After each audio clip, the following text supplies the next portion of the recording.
का दिल नहीं दुखाएंगे। हम सब मुसलमान हैं और भारतीय मुसलमान हैं और हमें इस बात पर गर्व भी है कि हम मुसलमान हैं और साथ में भारतीय मुसलमान हैं। हम सब मिलकर नारा लगाएंगे, नारे तकबीर।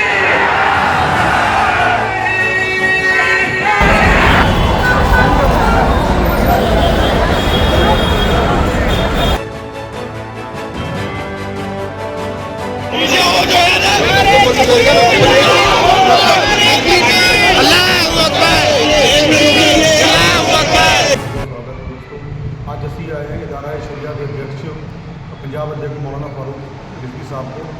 ਅੱਜ ਜੋ ਵਕਫ ਬੋਰਡ ਦਾ ਬਿੱਲ ਜਿਹੜਾ ਸਰਕਾਰ ਨੇ ਪਾਸ ਹੋਇਆ, ਅੱਜ ਇਹਨਾਂ ਨੇ ਪ੍ਰੋਟੈਸਟ ਕੀਤਾ, ਉਹਦੇ ਬਾਰੇ ਗੌਰਮੈਂਟ करते हैं। बहुत सारा आपका शुक्रिया। आज जो प्रोटेस्ट आपने किया और डीसी ने जो मैमोरेंडम दिया है, उसका क्या बेनिफिट समझते हैं, आपको क्या बेनिफिट होगा?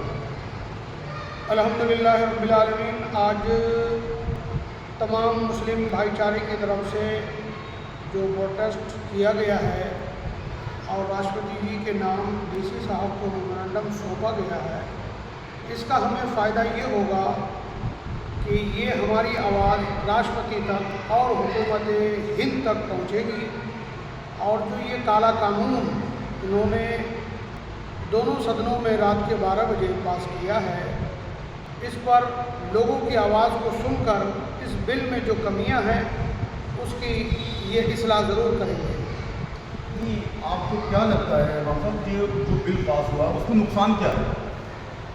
जो बिल पास हुआ है उसका सबसे बड़ा नुकसान तो ये है कि इसमें इन्होंने कहा है कि जो स्टेट गवर्नमेंट की कमेटियां होंगी उसमें 2 गैर मुस्लिमों को भी मेंबर बनाया जाएगा।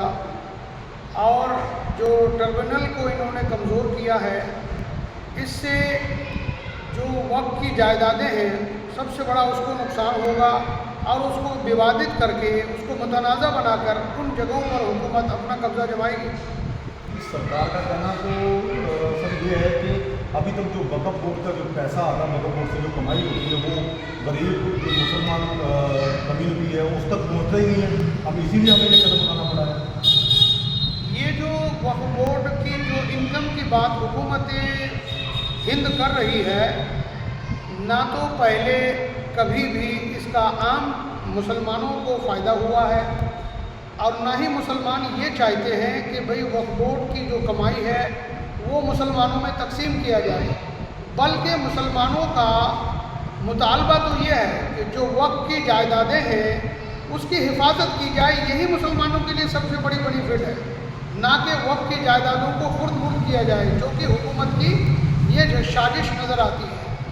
जब वक्फ बोर्ड के पास में इतनी संपत्ति, इतनी प्रॉपर्टी है और इतनी कमाई होती है, तो जो पाकिस्तान में देखता हूँ या ईदगाह वगैरह देखता हूँ, तो वो क्यों उस कमाई से वंचित है? असल में वक्फ बोर्ड की बहुत सारी जो जायदाद है पहले खुर्द हो चुकी है, जो अब बची हैं उसको भी ये लोग ख़त्म करने की कोशिश कर रहे हैं। जब इसकी आज से कुछ साल पहले इनका इनकम बहुत ज़्यादा आता था, अब वो घट चुका है, आधा हो गया है। तो जब इसकी इनकम ही ख़त्म हो जाएगी तो बोर्ड की तरक्की कैसे होगी? और जब बोर्ड की ही तरक्की नहीं होगी तो मुसलमानों की तरक्की कैसे होगी इस बोर्ड से? नहीं, जो आपको क्यों लगता है गैर संवैधानिक है?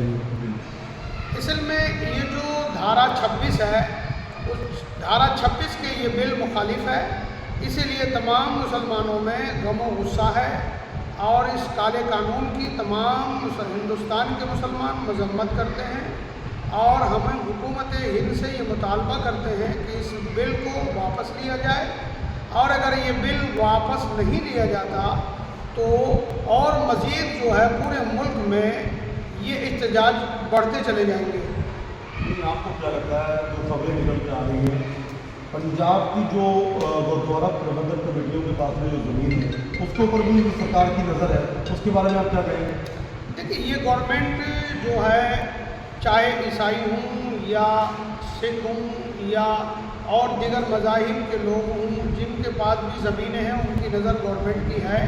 गवर्नमेंट चाहेगी, आज मुसलमानों के साथ हो रहा है, कल को दूसरे कौम के साथ भी ये होगा, तो इसीलिए सब लोगों को इस लड़ाई में शामिल होना चाहिए और सब लोगों को मिलकर लड़ना चाहिए। हम लोग ये मुतालबा करते हैं कि इसके अंदर जो कमियां हैं उसको दुरुस्त कर लिया जाए तो ज़्यादा बेहतर होगा।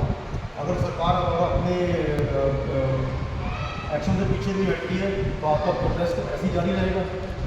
अगर सरकार अपने इस काले कानून से पीछे नहीं हटती तो जाहिर सी बात है और ज़्यादा प्रोटेस्ट होंगे और ज़्यादा आवाज़ें बुलंद होंगी और लोग फिर रोडों पर आने पर मजबूर हो जाएंगे। बहुत बहुत शुक्रिया।